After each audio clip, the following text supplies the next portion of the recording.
আসসালামু আলাইকুম। বাংলা সংবাদে সবাইকে স্বাগত জানাচ্ছি। আমি চিন্তিয়া হক। শুরুতেই সংবাদ শিরোনাম।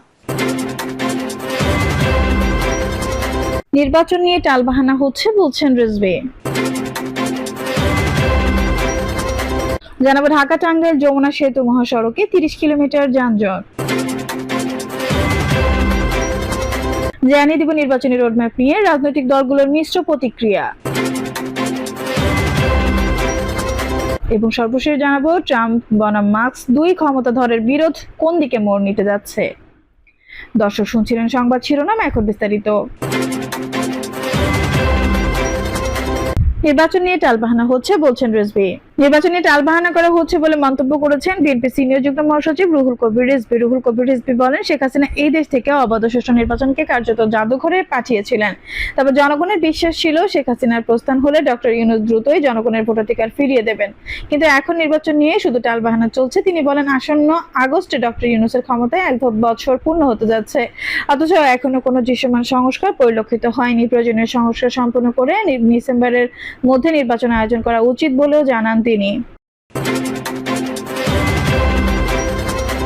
ঢাকা টাঙ্গাইল যমুনা সেতু মহাসড়কে 30 কিলোমিটার যানজট। ঈদযাত্রার শেষ দিনেও ভোগান্তি নিয়ে বাড়ি ফিরেছে উত্তরবঙ্গের ঘরমুখ মানুষ। ঢাকা টাঙ্গাইল যমুনা সেতু মহাসড়কে 30 কিলোমিটার এলাকা জুড়ে যানজটের সৃষ্টি হয়েছে। এতে চরম ভোগান্তিতে পড়েছে শিশু থেকে শুরু করে সব বয়সী যাত্রীরা।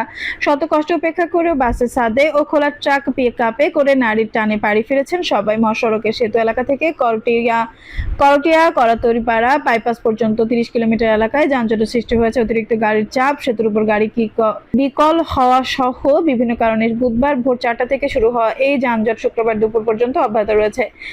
Elenga bus station, Rabna bypass, Ashepur bypass ঘুরে দেখা যায় মহাসড়কে মানুষের ঢল নেমেছে। যাত্রীবাহী বাস ছাড়াও ট্রাক, পিকআপ, বিভিন্ন সড়কের লোকাল বাস, লেগুনায় যাত্রী পরিবহন করা হচ্ছে। মহাসড়কে বাসের চেয়ে ট্রাক ও পিকআপের বেশি দেখা যাচ্ছে। এই ছাড়া বাড়তি ভাড়া দিতে যাচ্ছে যাত্রীদের। গণপরিবহন সংকট, অতিরিক্ত ভাড়ার কারণে অনেকে জীবনের ঝুঁকি নিয়ে খোলা ট্রাক, পিকআপ ও বাসের ছাদে গন্তব্যে যাচ্ছেন। পুলিশ, চালক ও যাত্রীরা জানান, 2 ঘন্টার রাস্তার পার হতে সময় লাগছে 6 থেকে 8 ঘন্টা।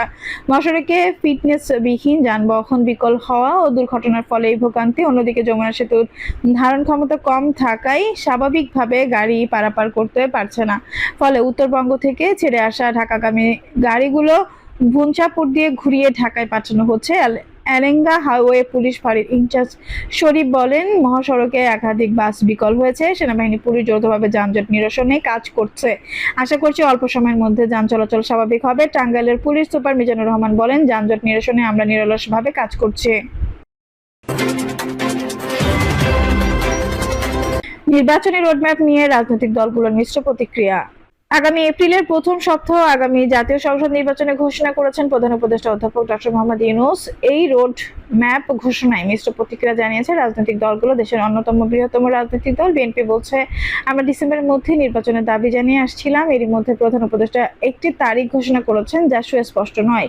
দলীয় ফর্মে আলোচনা করে আমরা সিদ্ধান্ত নেব। অন্যদিকে বাংলাদেশ জামায়াত ইসলামী নির্বাচনী রোডম্যাপকে স্বাগত জানিয়েছে। বিএনপি স্থায়ী কমিটির সদস্য এজেড এম জাহিদ হোসেন বাংলা নিউজকে বলেন, প্রধান উপদেষ্টা নির্বাচনের যে তারিখ ঘোষণা করেছেন এ বিষয়ে এই মুহূর্তে আমরা কোনো মন্তব্য করব না।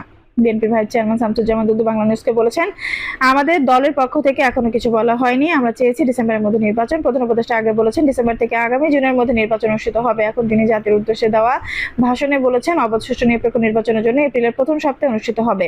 এই নিয়ে আমাদের দলীয় ফর্মে বিশ্লেষণ করে জানানো হবে। এদিকে নির্বাচনী রোডম্যাপ ঘোষণা করায় জামায়াত ইসলামী ডক্টর শফিকুর রহমানের সন্তোষ প্রকাশ করেছেন। গণমাধ্যমে পাঠানো বিবৃতিতে তিনি বলেছেন, ত্রয়োদশ জাতীয় সংসদ নির্বাচনে 2026 সালের এপ্রিলের প্রথমার্ধের যে কোনো একটি দিনে অনুষ্ঠিত হবে। তার এই ঘোষণা জাতি আশ্বস্ত হয়েছে এবং ঘোষিত সময়ের মধ্যে একটি অবাধ, সুষ্ঠু, নিরপেক্ষ, গ্রহণযোগ্য নির্বাচন অনুষ্ঠান করার ব্যাপারে প্রয়োজনীয় পদক্ষেপ নেবেন বলে জাতি আশা প্রকাশ করেছে। তিনি আরো বলেন, জাতি তীব্র আকাঙ্ক্ষার সংস্কার, বিচার ও নির্বাচন, এই 3 বিষয়ের ভিত্তিতে এবং জুলাই সনদ প্রণয়ন ও বাস্তবতার মাধ্যমে অন্তর্বর্তী সরকার বাংলাদেশকে একটি সুষ্ঠু গণতান্ত্রিক ধারায় ফিরিয়ে আনতে সক্ষম হবে। এবি পার্টির চেয়ারম্যান মুজিবুর রহমান মঞ্জু বাংলা নিউজকে বলেন, অন্তর্বর্তী সরকারের প্রধান উপদেষ্টা আজ জাতির উদ্দেশ্যে ভাষণ দিয়ে বিচার, সংস্কার, নির্বাচন এবং সরকারের গৃহীত কার্যক্রম নিয়ে যে বক্তব্য রেখেছেন তা আমরা গভীর আগ্রহ নিয়ে অবলোকন করেছি। বেশ কিছুদিন ধরে আমরা সরকারের কাছে এসব বিষয়ে সুস্পষ্ট রূপরেখা দেওয়ার জন্য আহ্বান জানিয়ে আসছিলাম। আজ তার প্রতিফলন ঘটানোর প্রধান উপদেষ্টাকে ধন্যবাদ ও স্বাগত জানাচ্ছি। তিনি এপ্রিলের প্রথম সপ্তাহে নির্বাচনের যে ঘোষণা দিয়েছেন তা আমাদের পূর্ববর্তী প্রস্তাব ও এই সংক্রান্ত পর্যালোচনার সাথে না মিললেও আমরা তার উপর আস্থা রাখতে চাই। আবহাওয়াজনিত কারণে এপ্রিল মাসে নির্বাচন অনুষ্ঠানে কিছু সমস্যা তৈরি হতে পারে বলে অনেকের আশঙ্কা। তবে প্রধান উপদেষ্টা যেহেতু সামগ্রিক প্রস্তুতির বিষয়ে আলোকপাত করেছেন এবং প্রাসঙ্গিকভাবে সময়ের প্রয়োজনীয়তা তুলে ধরেছেন, তাতে আমরা ওনার সরকারের প্রতি সহযোগিতামূলক মনোভাব বজায় রাখতে চাই।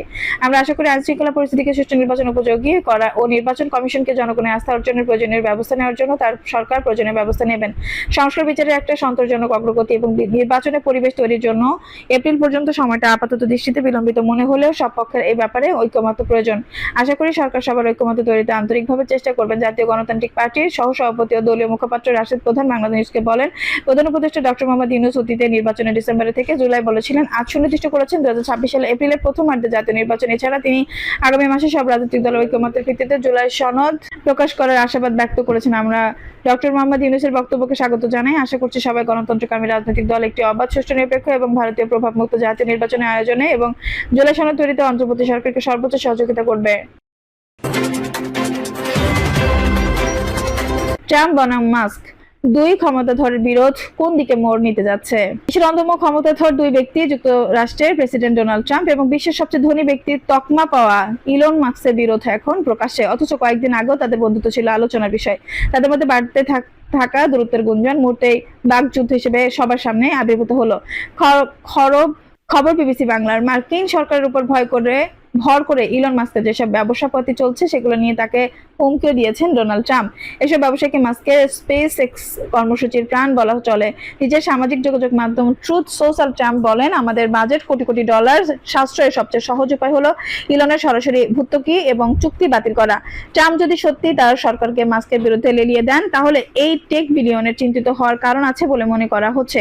এর প্রমাণ বৃহস্পতিবার টেসলার মাস্কের মালিকানাধীন ইলেকট্রিক গাড়ি ও ক্লিন এনার্জি কোম্পানি শেয়ারের দাম 14% কমে গেছে। তবে এই হুমকি একমুখী নয়। এরই মধ্যে ট্রাম্পের অভিশংসনের আহ্বান জানিয়েছেন মাস্ক।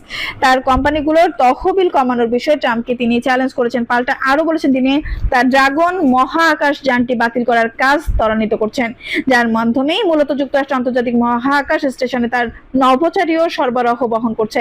মাস্কের সীমাহীন সম্পদ রয়েছে এবং ঝুঁকি আছে যে বিরোধ চলতে থাকলে আগামী বছর যুক্তরাষ্ট্রের নির্বাচন ও প্রাইমারিতে রিপাবলিকান বিদ্রোহী 6 প্রতিদ্বন্দ্বীদের মধ্যে অর্থায়ন করতে পারেন। বৃহস্পতিবার বিকালে মাস্ক বলেছেন তিনি সত্যিই বড় বোমা ফেলেছেন। এই কথার মাধ্যমে তিনি প্রমাণ ছাড়াই ইঙ্গিত দিচ্ছেন যে প্রয়াত যৌন অপরাধী জেফ্রি এপস্টাইন সম্পর্কিত অপ্রকাশিত ফাইলগুলোতে ট্রাম্পের নাম আছে। মাস্কের অভিযোগগুলোর বিষয়ে সামান্য প্রতিক্রিয়া জানিয়েছে ট্রাম্পের প্রেস সেক্রেটারি ক্যারোলিন লেভিট। তিনি জানিয়েছেন এটি ইলনের দিক থেকে একটি দুর্ভাগ্যজনক অধ্যায়, যিনি তার পছন্দের নীতিগুলো অন্তর্ভুক্ত হতে না পেরে একটি বিল নিয়ে অসন্তোষ প্রকাশ করেছেন। দর্শক, এই ছিল এখনকার সর্বশেষ সংবাদ। নিশ্চয়ই ভালো লাগলো অবশ্যই একটা লাইক দিন, কমেন্টে আপনার মূল্যবান মতামত জানান। সবসময় আমাদের পাশে থাকতে সাবস্ক্রাইব করে বেল বাটনটি অন করে রাখুন। ধন্যবাদ।